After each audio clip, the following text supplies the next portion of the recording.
цалингийн төрөл үүсгэх. Санхүү гэсэн модуль руу орно. Цалин гэсэн дэд модуль руу орно. Цалингийн төрөл гэсэн хэсэг рүү орно. Нэмэх товчон дээр дарна. Цалингийн төрлийг үүсгэж өгнө. Урьдчилгаа, сүүл цалин, бүтэн цалин зэргээр үүсгэж өгнө.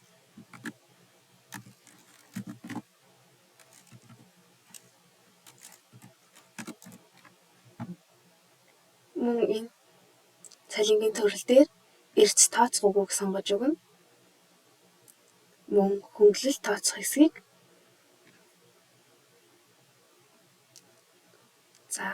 бүтэн цалингийн